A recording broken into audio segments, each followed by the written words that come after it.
The sound of laughter echoed through their restaurant as Derek, the young white waiter, leaned over the table. His smirk widened as he poured a glass of ice water straight onto Marcus Bennett's chest. The cold liquid soaked through Marcus's shirt, dripping onto his wife, Emily's lap, and splashing across Therson's jacket. The room fell silent for a moment. Then came the whispers and the snickers. "We don't serve charity cases here." Derek sneered, lifting the empty glass.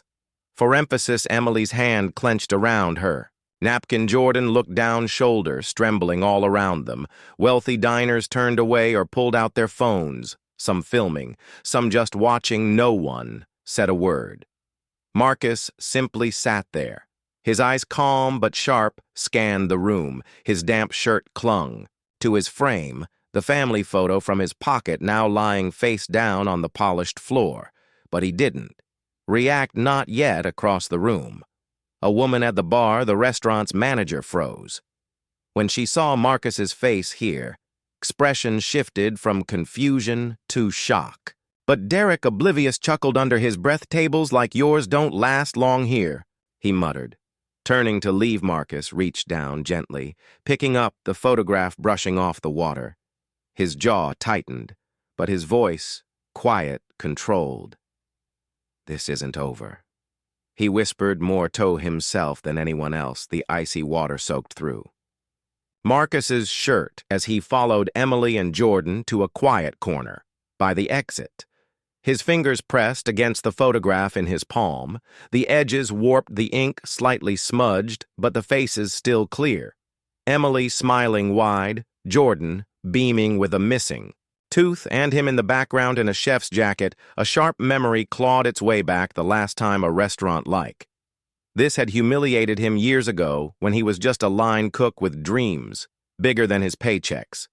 They had Loft said he'd never own anything that didn't belong to someone else, but they were wrong across the room. The manager, the same woman who had gone silent moments ago, hurried toward them. Her heels clicked across the marble floor, her expression tight with nervous recognition. "Marcus," she breathed, eyes darting between him and the wet stain on his shirt. I didn't know you hired Derek, I assume." Marcus interrupted softly, his voice calm but laced with quiet steel. She swallowed hard, glancing around as diners still whispered.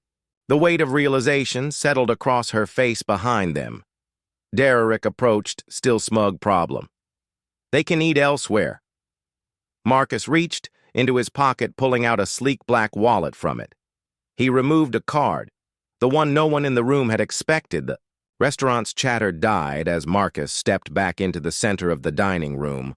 All eyes turned as he held up the business card, setting it firmly on the nearest table for everyone to see. Across the crisp lettering, one name gleamed in gold: Marcus Bennett, founder and CEO, Bennett Dining Group. The air shifted, the manager's face flushed. Crimson. Derek's smirk collapsed into stunned silence. Whispers rippled through the crowd, recognition dawning like a storm. Marcus's voice cut through the tension, steady and clear. "I own this restaurant. I own the one across town and the other 5 you've never even stepped foot in," he said, eyes locking on Derek. The waiter staggered back, his mouth opening, closing, lost for words. But Marcus wasn't finished. "I'm not here to fire anyone," he declared, turning to the manager, "but I expect this entire team, including him, to complete mandatory ethics and anti-bias training effective immediately." Derek's face palled, the manager nodded. Rapidly, Marcus turned to his family, gently adjusting Jordan's jacket as they headed for the door. He glanced back one final time. Respect isn't handed out like menus, it's earned or lost by how we treat people. And with that, they walked out, leaving the restaurant and its lesson hanging in the air. The lesson from Marcus's story is simple yet powerful. Real change doesn't come from punishment.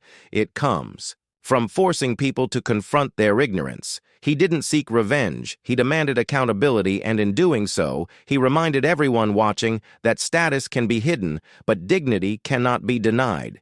If you believe stories like this deserve to be heard, subscribe to our channel, share your thoughts in the comments, and never underestimate quiet strength. Respect is taught, not feared.